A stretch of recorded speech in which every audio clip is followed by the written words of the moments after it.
Joining us today on the Your Country, Community and Council program is Dominic WY Kanak.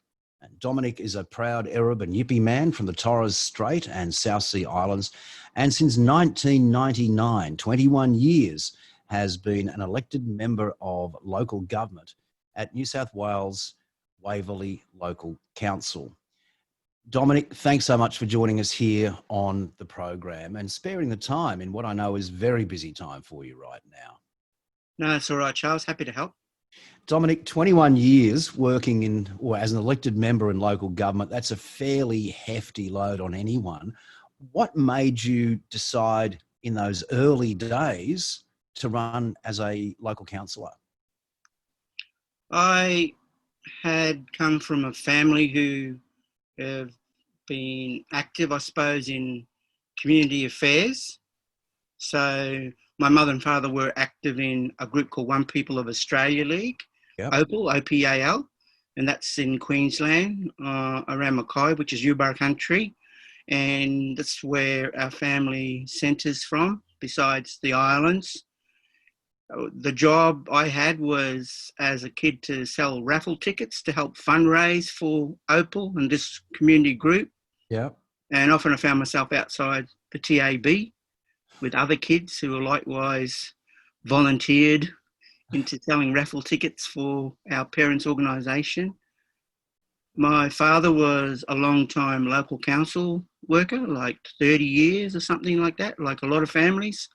The work that was supporting the family was from fathers and uncles and brothers being in local council work. As part of that experience, I got to meet Senator Neville Bonner. Oh, wow. Very early in his political days. I ended up in Sydney and I got involved with a group with my friend Nola Taylor called Rockdale District Landscape Heritage Committee, which was a local council advisory group in Rockdale in Sydney.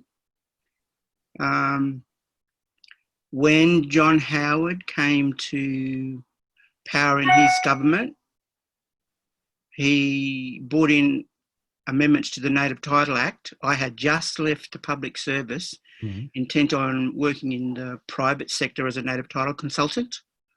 So those clauses that were gutted from the Native Title Act basically took away my intended livelihood. So I wanted to make a statement and decided to get involved in politics and try to actually run against John Howard in the electorate of Bennelong.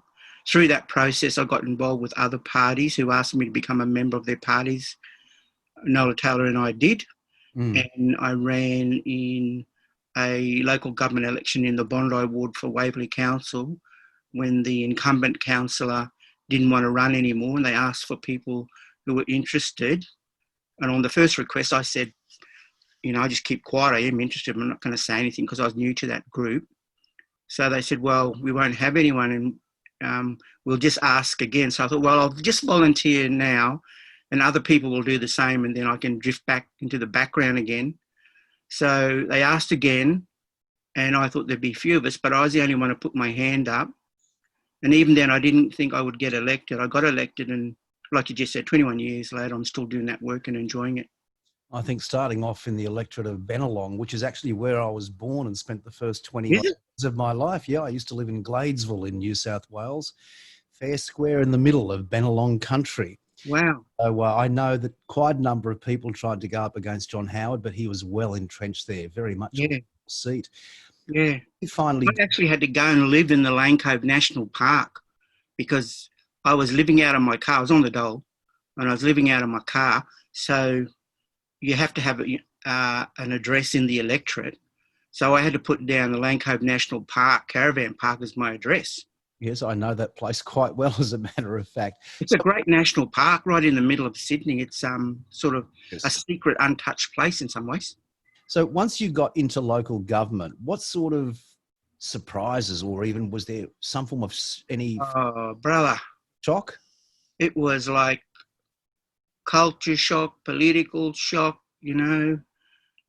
community shock all rolled up in one because I'd never done anything like that before. And I even had people in my own party kind of looking at me and and sizing me up and saying, it's for 4 years. And I was thinking, oh, what have I got myself into? But when I got into it, I just like meeting people, helping the community, doing some very serious as well as light-hearted work, and being able to get quick responses that seem to make people happy and help their lives be a little better. But as I say, in this kind of business, you can't please all the people all the time. But I do my best, and I think that's what sustained me over the last 21 years. Now, you've been in there for 21 years, as we mentioned several times right now. What has kept you in there? Because you obviously are a person who wants to be an agent for change. How effective can a local councillor be when it's changing for the community? I think if you just do your daily councillor work, you're saving lives. In the ward, the electorate that I'm involved in, we look after the famous Bondi Beach. So council actually runs the lifeguard service, as well as working with the volunteers of Surf Lifesaving Australia. You're involved in doing traffic street management, and sometimes it's in the sad consequences of there having been an accident of injury or fatality. So it's actually work where you can save lives. You work with the police, so the whole Black Lives Matter and stopping black deaths in custody stuff has been central to some of the more recent and ongoing work that I do with my council. You can work for sovereignty, you can work for self-determination, you can set up the basis of local treaties. And because it's such a wide influence and connection and network, you can even encourage the next Prime Minister to come out of your local schools and the next Minister for First Nations Progress. You can meet Prime Ministers and politicians at local, state, federal level. It's just a never-ending opportunity to do something to help our people in a positive way. Obviously significantly more than roads, rates and rubbish. And how many times have you heard that before? Yeah, that's that's what people call local government, roads, rates and rubbish. But as I just said, the roads works saves lives, helps people get to and from work without too much hassle, traffic management. The rates, you can look at who's paying rates and who can't, so you can put in social and affordable housing strategies into your local council to help people who can't afford or on their way to owning their own house and home. And rubbish, well, that's just all about, reducing our consumption and recycling what we throw away and making sure that we become a circular economy, and that it's just basically observing the fundamentals of our culture, which is looking after people and looking after country. Now, you mentioned that your first political campaign was whilst living in Lane Cove National Park, but you've had experience in campaigning, no doubt about it.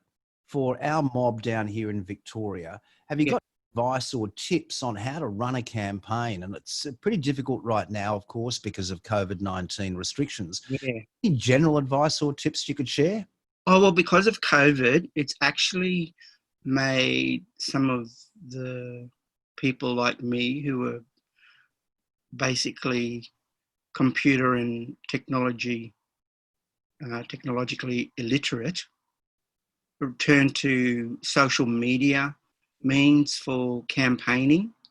So I'd say these days, because it's a way to reach out to a wider community and even to connect with the younger demographic of the younger people who seem to just take up these platforms as second nature.